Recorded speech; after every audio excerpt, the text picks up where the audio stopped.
In this presentation, we are going to argue about the fault-related fractures and how to model them. In fact, a lot of the fractured reservoirs appear mainly characterized by the fault-related fractures that result by far more important than other fractures, like those related to folding or burial or regional stresses. Fault-related fractures are structural features that occur in the rocks due to the tectonic stresses and strains that produce rock fracturing and dislocation. These fractures might involve large reservoir volumes affecting the rock permeability and the fluid flow. So, they can impact on many reservoir engineering applications like groundwater or geothermal or hydrocarbon exploitation, as well as waste disposal management or groundwater contamination assessment. These fractures form due to the stress and strain around the fault just before and during the process of faulting that consists in rock breaking, dislocation, and final rock settlement. In fact, the fault is the result of the merge of these fractures, where their intensity is highest, allowing the rock dislocation. This process mirrors in some way what we can observe in laboratory experiments on rock samples when an increasing compressive load is applied. We can observe that microfractures start to form then. With increasing load, the microfracturing intensity increases and becomes concentrated along a band at an angle to the maximum load. As load further increases toward the point of sample failure, the microfractures also increase, and within the high-intensity band, they begin to propagate and link up to the subsequent catastrophic shear fracturing of the sample. It is a scenario that mimics the faulting process. So, fault-related fractures form just before and during the fault formation and are confined in the fault zone. They should not be confused with the fractures formed after the formation of some faults, so in a context characterized by the presence of earlier faults generated by previous tectonic stresses. Therefore, we must distinguish between two different populations: fractures formed in a structural context perturbated by the already present faults, let's say faults-affected fractures that are present all over the area affected by the tectonic stress and locally perturbated by the formerly present faults. These fractures therefore are locally oriented according to the perturbated tectonic stress. For these kinds of fractures, the petrol-natural fracture prediction geomechanical approach can be utilized to model them. Fractures formed during the process of fault generation that are the faults-related fractures. We are going to focus the attention on the latter population, the faults-related fractures that are confined in the so-called damage zone surrounding each fault. In fact, most of the fractured reservoir appear mainly characterized by these fault-related fractures, associated to the initiation, propagation, interaction, and buildup of slip along the fault. How can we model these fault-related fractures using the DFN approach? Several challenging questions should be addressed. What is the extension of the area surrounding each fault that is affected by the presence of these fault-related fractures? What is the intensity of these fractures? What are the characteristics of these fractures in terms of O sizes and orientations? Do the fractures form a connected path through the rocks? What is the permeability of this fractures network? Let's start arguing about the first two issues that are the extension of the fractured area surrounding each fault and the fracture's intensity. These subjects concern the so-called fault damage zone that has been already analyzed in the virtual field trip to the Klashak Fault, where several considerations have been made and to which we refer. Let's summarize the main considerations made in that virtual field trip. The generation of the fault damage zone can be schematically described as a migrating process developed during fault formation and defined by various events, sometimes cumulative, that brings to the coalescence of single faults and fractures in larger events. The fault plane grows by edges propagation.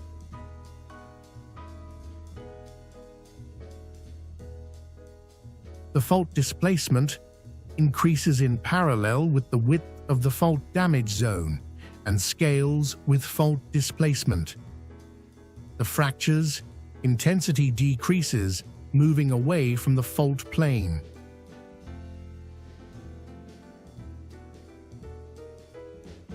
Both the fracture's intensity and the fault damage zone width decrease with the decreasing of the fault displacement along the fault plane.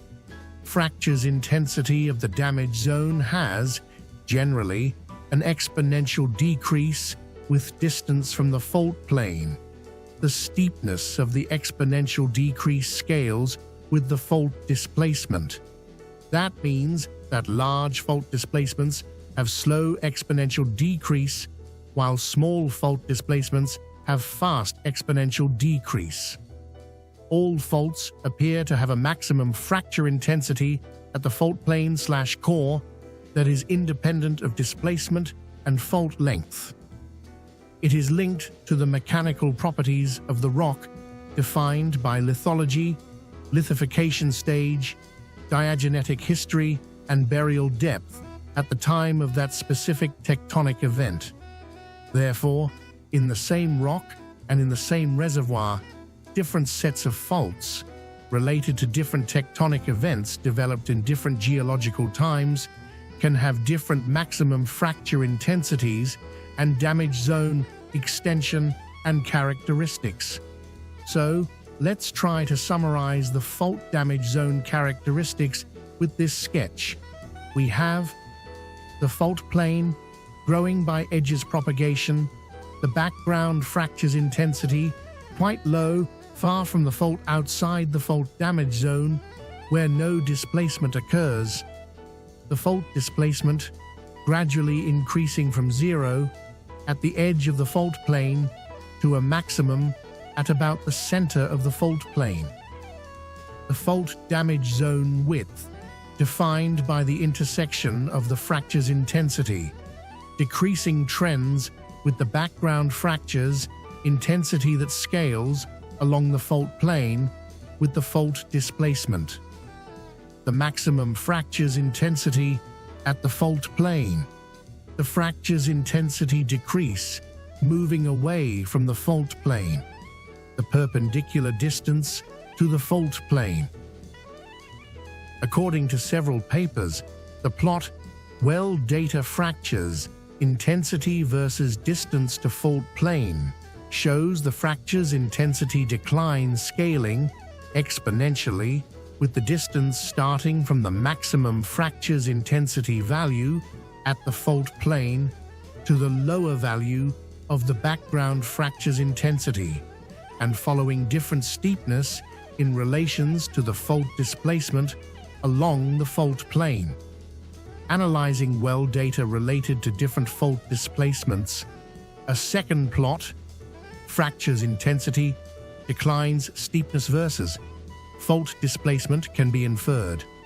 The steepness of the exponential declines increases along the fault plane, scaling power with the fault displacement decrease. In fact, the decline is less steep for larger displacement at about the center of the fault plane to gradually become very steep for small displacement at the edge of the fault plane. The parameters of the power correlation describing the steepness increase with the reduction of the fault displacement can be so inferred from well data. Well data coming from image logs and cores should be utilized to try to calibrate these two plots. However, the interpretation of Well's data is not straightforward because a lot of factors can affect and disturb the fracture's intensity distribution all around the faults. For example, the overlap of different tectonic events during the geological history, or the effect of subseismic subsidiary faults, or the wide fault-linking damage zones could disturb the master fault fracture's intensity decline. But also, the rock bedding or the lateral variation of the rock geomechanical properties, as well as the possible presence of different fractures, intensity declines in the hanging wall and in the footwall are bound to impact and make the geologically reality very complex, as usual. These factors should be considered in the estimation of the fracture's intensity declines to get a reasonable interpretation of the well data that has to be brought back to a geological, meaningful, and non-random scenario. The tuning of the two plots is performed according to the fracture's intensity inferred from the available well data and the maximum fault displacements inferred from the seismic interpretation. It is a demanding task. So, the well data interpretation could lead to the definition of the following parameters.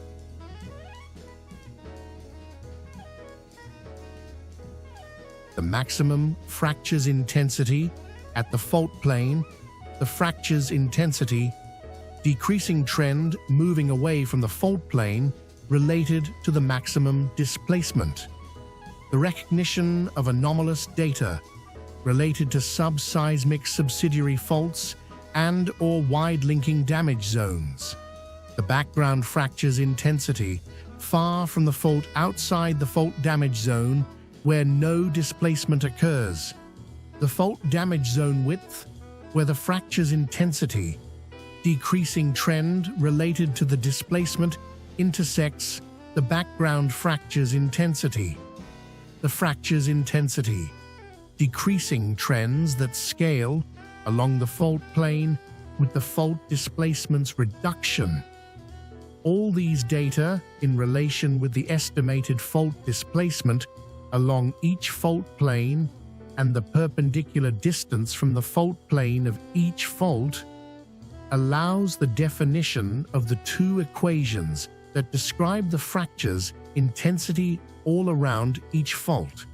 In fact, the tuning of these two plots with well data allows to integrate them in a single optimized equation, which describes in 3D the damage zoned fracture's intensity all around a fault set. We stress that the calibration should be made with consistent wells data, considering that in the same reservoir, we can have different fault sets related to different structural events affecting the rock along the geological eras, when the mechanical property of the rock could be different, because defined not only by lithology, but also by lithification stage, diagenetic history, and burial depth conditions. Let's make an exercise on a hypothetical reservoir characterized by the presence of a set of faults related to a specific tectonic event. What do we need to model the fracture's intensity all around this set of faults? From one side, we have the information coming from the interpretation of the well data that are the maximum fracture's intensity, the background fracture's intensity, the equation describing the fracture's intensity decline in relation to fault distance and fault displacement, the equation describing the steepness of the fracture's intensity declines at different fault displacements that is characterized by two parameters. The analysis of well data gives us two other very important input. The estimation of the volume of rock really affected by the presence of fault-related fractures inferred from the ratio between the well data showing values of fractures, intensity above the background, fractures, intensity, respect all, well data. The estimation of the volume of rock affected by the presence of anomalous high fractures intensity due to the presence of subseismic subsidiary faults. These anomalous values are not described by the estimated equation, but, if statistically not negligible, must be described in the modeling. From the 3D grid analysis we can get, for each grid cell, the distance to fault, fault displacement. These are the data utilized for this exercise. So, built a small 3D model describing a normal fault. We can estimate the distance to the fault and the fault displacement at the fault plane that is then extrapolated to the grid. Now, we can calculate the fracture's intensity distribution all around the fault. In a real estimation, we should not forget the percentage of cells not affected by the fault-related fracture's intensity, as well as the observed percentage of the cells affected by an anomalously high fracture's intensity exceeding the maximum exponential decreasing trend. So, the first two issues have been addressed. Now, we will proceed to the next ones. They concern the characteristics of the fractures, starting with the fracture's size.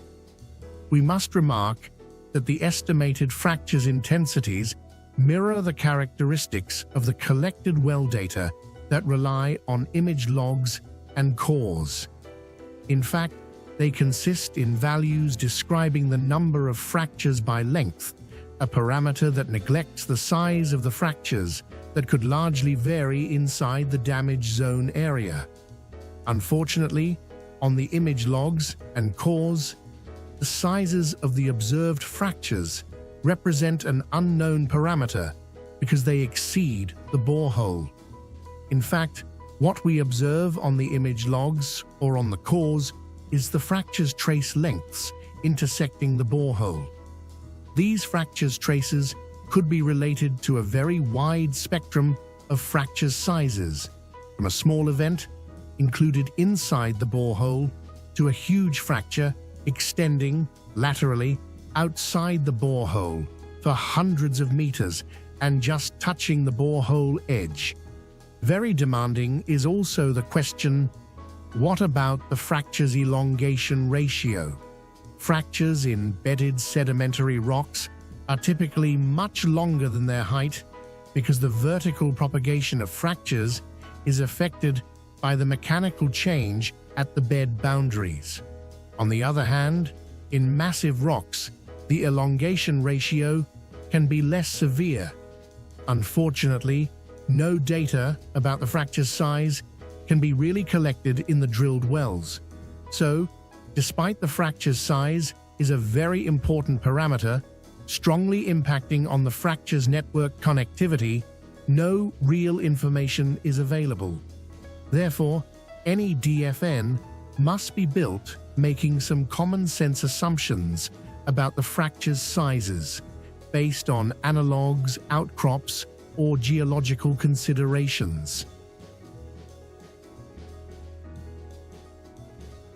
Moreover, it should be considered that the fault-related fractures include several different events. Bearing in mind, for simplicity's sake, the Andersonian rock models, we can envisage that a large seismic fault, recognized on the seismic volume in the normal stress regime, will be characterized by a fault damage zone, populated by different kind of discontinuities. Subseismic subsidiary and conjugate faults developed at about 30 degrees to the orientation of the main stress, sigma 1, in conjugate pairs bisected by sigma 1. Joints perpendicular to the orientation of the minimum stress, sigma 3 dot, and stylolites perpendicular to sigma 1. Let's neglect stylolites that are rock discontinuities formed by pressure solution during the tectonic stress. These rough rock discontinuities are generally closed, filled by insoluble materials like clay and organic matter, making these surfaces permeability baffles that reduce rather than increase the permeability of the rock. When examining faults and joints, these discontinuities differ in size. Faults are usually larger than joints, with both showing size variations within the damage zone. Typically, fault-related fractures sizes are related to the master fault size, but decrease from near the fault core, where can be orders of magnitude smaller than the main fault, to the boundary of the damage zone. Joints are generally smaller than faults, but follow a similar decreasing size trend. This possible scenario envisages an impact also on the observed fracture's intensity that could be related mainly to the subseismic faults close to the master seismic fault and to the joints far from it.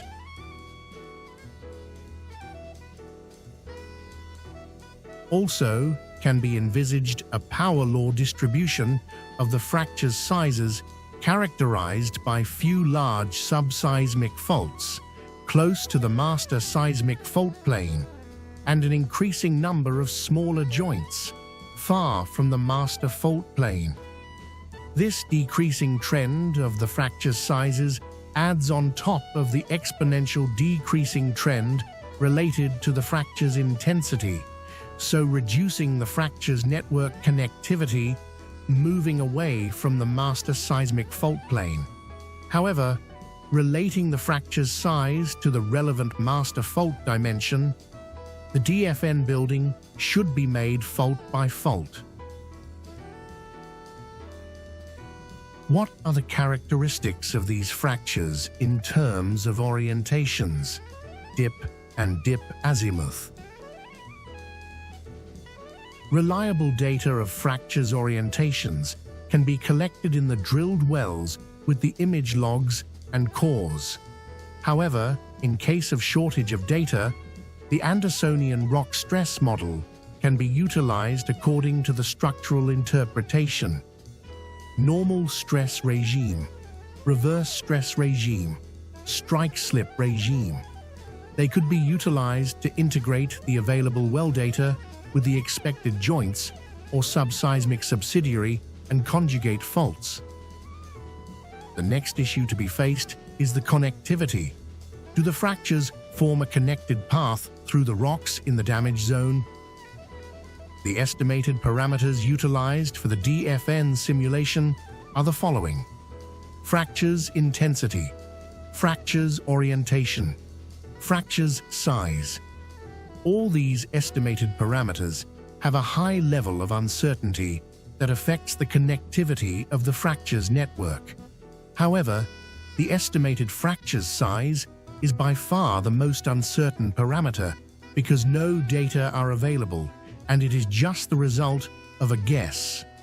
To investigate this issue, we can analyze the initial simulated DFN using the connectivity index that describes how many fractures intersect each fracture. For a connectivity index value of 2, each fracture is intersected by 2 other fractures in the model cells, scenario that represents a quite good continuity of the network. In case of connectivity index values smaller than 2, we could perform iterations to estimate the increment of the values of fracture size to get a continuous connected path through the rock in the damage zone. How much should we raise the values of the fracture's size to get a good continuity, and is this increase justified? Considering the assumption that fractures are likely to be larger close to the fault plane, the connectivity could be present just around the fault plane and not in the entire damage zone. The analysis of the dynamic data like well interference tests and well production history are fundamental to calibrate the fracture's network connectivity. Once ascertained the presence of areas affected by a continuous fractures network, the issue to be faced is, what is the permeability of these fractures network? This issue is very challenging to be addressed because concern the estimation of the fracture's aperture. As a matter of fact, the estimation of the fracture's apertures is so uncertain that should be always calibrated according to dynamic data, well tests located in the fault damage zone. However, considering for simplicity's sake the Andersonian rock stress models, we can envisage that the different discontinuities, joints, subseismic subsidiary, and conjugate faults and tension gashes are likely to be affected by different original apertures, wider for fault than for joints, while stylolites should be closed or filled. On top of this, the present stresses orientations, sigma 1, sigma 2, and sigma 3, are bound to play an additional role. Once defined the fractures sizes of the different discontinuities, the apertures could be correlated to the fracture's length. That means longer the fractures, wider the aperture. Assuming a kind of penny-shaped fracture aperture, this correlation is described by this formula, Olson 2003, where fracture aperture is related to the fracture length, according to a parameter that we call alpha. However, this growing trend is expected to be confined because the larger fractures should be the result of the coalescence or merge of small fractures rather than just a single growing event. Therefore, considering analog outcrops data, a confining cap value should be assumed. Assuming that the different discontinuities are affected by different original apertures, subsidiary and conjugate faults wider than joints, two different correlations lengths versus apertures should be utilized. Considering the correlations between length, aperture, and permeability, we can try to calibrate these correlations using the measured KH from well test. However, we must refer only to the fracture's contribution. That means a KH value net of the contribution of the rock matrix. Therefore, the rock matrix KH, once estimated for each well in the area investigated by the well test, must be subtracted from the total estimated well test KH to get a fractures net KH. That is the target of the DFN calibration in the 3D model. The workflow considers the fractures affecting the well region investigated by the well test and tunes by iteration an initial relationship length versus aperture to match the estimated fractures net KH. At each iteration, the DFN permeability is upscaled in the 3D grid model and compared with the relevant fractures net KH that is the target to be hit. In fact, this workflow tries to calibrate the fractures network with dynamic data focusing attention only on the fracture's characteristics, but keeping the DFN realization fixed. The workflow applied is here sketched. DFN, effective aperture estimation according to an initial relationship, fractures length versus aperture using a penny-shaped correlation as per Olson paper. DFN, fractures, permeability estimation according to the fracture aperture using the cubic law. DFN permeability upscaling using the odor-corrected algorithm and KH fractures estimation.